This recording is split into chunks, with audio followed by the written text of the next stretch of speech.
Hello students. A1 computer institute में आप लोगों का बहुत बहुत स्वागत है। अब मैं आप लोगों को अभी तक ओ लेवल के सारे नोट्स दे दिए थे। अब आप लोगों को ओ लेवल से रिलेटेड मैं टॉपिक कवर करने जा रहा हूँ। आप लोगों का फर्स्ट पेपर है information technology and network basic. उसमें आप लोगों का फर्स्ट चैप्टर में पहला टॉपिक आ जाता है इंट्रोडक्शन टू कंप्यूटर।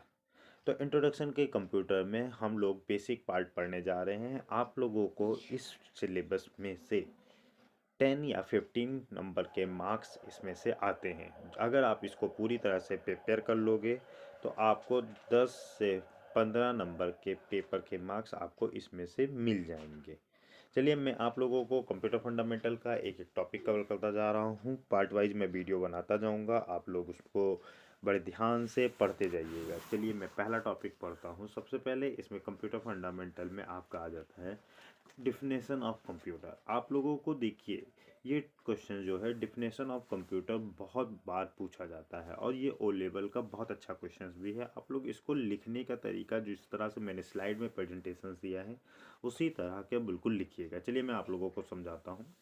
सबसे पहले आपको कंप्यूटर की डिफिनेशन में जो आप लोगों को लिखना है, तो कंप्यूटर क्या है, व्हाट इज ए कंप्यूटर। पहले आपको बताना है कंप्यूटर क्या होता है।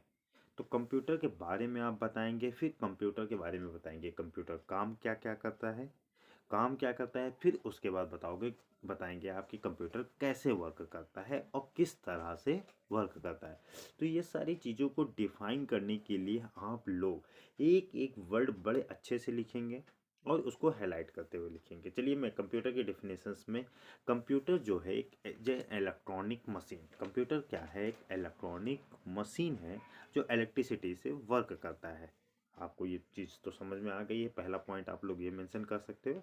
दूसरा पॉइंट आप लिखो कि जो हमारा कंप्यूटर परफॉर्म करता है वो किस तरह के ऑपरेशन परफॉर्म करता है। कंप्यूटर जो परफॉर्म करता है arithmetic and logical operations perform करता है। अब अर्थमेटिक एंड लॉजिकल ऑपरेशंस का मतलब भी आप लोग डिफाइन करोगे वहाँ पे कि अर्थमेटिक ऑपरेशंस क्या होते हैं और लॉजिकल ऑपरेशंस क्या होते हैं। क्योंकि देखो आप सब लोग जानते हो कि कंप्यूटर की डिफिनेशन सबको आती है, सभी लोग लिखेंगे अपने आप वे से। लेकिन आप लोग अगर कुछ अलग लिखोगे, कुछ अलग से प्रेजेंटेशंस करोगे और अलग तरीके से डिस्प्ले कराओगे तभी उनके मार्क्स आप लोग गेन कर सकते हो। मार्क्स तो सभी पा जाते हैं लेकिन फुल ऑफ मार्क्स देने के लिए एग्जामिनर को आपको उस तरह से डिस्प्ले करना पड़ेगा। तो सबसे पहले अगर आपको लिखना है कंप्यूटर कौन कौन से ऑपरेशन परफॉर्म करता है, तो कंप्यूटर अर्थमेटिक और लॉजिकल। अब अर्थमेटिक मीन्स क्या होता है, अर्थमेटिक आप लोग शुरुआत से पढ़ रहे हो, plus minus multiply and modulus. Modulus को हम लोग परसेंटेज सिंबल से लिखते हैं। अगर और भी परसेंटेज जो होता है मैं आप लोगों को समझाऊंगा। यहाँ पे परसेंटेज कैलकुलेट करने के लिए यूज नहीं किया जाता है। परसेंटेज जो होता है आपका, परसेंटेज जो होता है आप कैलकुलेट करने के लिए जब भी हम लोग किसी नंबर को डिवाइड करते हैं तो जो रिमाइंडर पार्ट बचता है वो आप परसेंटेज से कैलकुलेट कर सकते हो। नेक्स्ट आ जाता है लॉजिकल ऑपरेशंस। लॉजिकल ऑपरेशंस का मतलब क्या होता है, ट्रू एंड फॉल्स। तो कंप्यूटर हमारा कौन कौन से ऑपरेशंस करता है, लॉजिकल। लॉजिकल ऑपरेशन मतलब ट्रू एंड फॉल्स।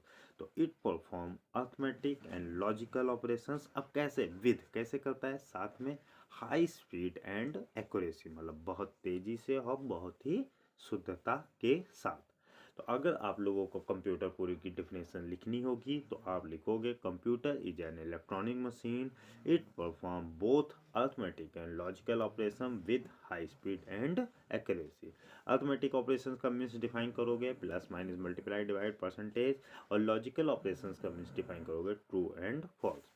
अब नेक्स्ट आ जाता है कंप्यूटर को कितने पार्ट में डिवाइड किया गया है। अगर कंप्यूटर डेफिनेशन आती है तो ये भी डायग्राम जरूर बनाइएगा।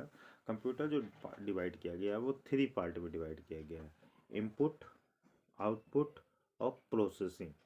इनपुट, आउटपुट और प्रोसेसिंग, चलिए मैं इनके बारे में भी बता देता हूँ आप लोगों को।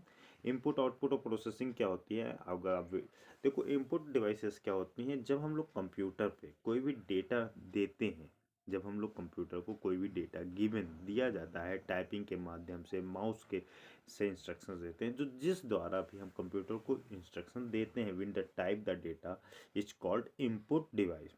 जो इनपुट डिवाइस के लिए सबसे अच्छा एग्जाम्पल माना जाता है वो हमारा होता है कीबोर्ड। नेक्स्ट आ जाता है आउटपुट डिवाइस। आउटपुट डिवाइसेस क्या होते हैं? Result of any operations. अगर आपका कोई भी रिजल्ट्स या ऑपरेशंस किस आउटपुट के फॉर्मेट में दिखाता है, जो डिस्प्ले के फॉर्मेट में शो करता है, तो उसे बोलते हैं आउटपुट डिवाइस। जैसे आपका मॉनिटर हो गया, प्रिंटर हो गया, ये सारी चीज़ें हमारी आउटपुट डिवाइस में आ जाती हैं। नेक्स्ट आ जाता है प्रोसेसिंग डिवाइस। प्रोसेसिंग डिवाइसेस क्या होती है? The device use the computer of the process the data is called processing device. जब हम लोग कंप्यूटर के द्वारा कुछ भी डेटा को प्रोसेस करते हैं, प्रोसेस का मतलब जैसे अगर हम आपसे कोई भी क्वेश्चन पूछते हैं 52 + 72 क्या होता है, तो आप लोग का दिमाग भी एक प्रोसेस करेगा कि नहीं? तो वही चीज़ जब भी हम लोग कंप्यूटर को कोई भी डेटा देते हैं, तो उस पर जो भी प्रोसेसिंग होता है वो हमारा प्रोसेसिंग डिवाइस करता है। प्रोसेसिंग डिवाइस जो होती है कंप्यूटर की, सीपीयू होती है। CPU stands for centre processing unit. तो हम लोग कंप्यूटर कीबोर्ड के माध्यम से डेटा देते हैं, मॉनिटर के माध्यम से हमें डिस्प्ले मिलता है, और सीपीयू के माध्यम से हमें प्रोसेसिंग मिलती है। थैंक यू बच्चों। आगे नेक्स्ट चैप्टर में पार्ट 2 वीडियो में आप लोगों को आगे डिफाइन करूँगा। इसके आगे आप हमारे चैनल को सब्सक्राइब करते रहिए और लाइक बटन पे क्लिक करते रहिए। अगर आपको कोई भी मैसेज या कुछ भी कमेंट देना है तो आप कमेंट बॉक्स में बता सकते हैं, वो मैं आपके प्रॉब्लम को सॉल्व करने की कोशिश करूँगा। आप लोगों का बेसिक पार्ट मैंने आज से स्टार्ट किया है, मैं इसे कंटिन्यू लेते हुए चलूँगा। Okay, thank you.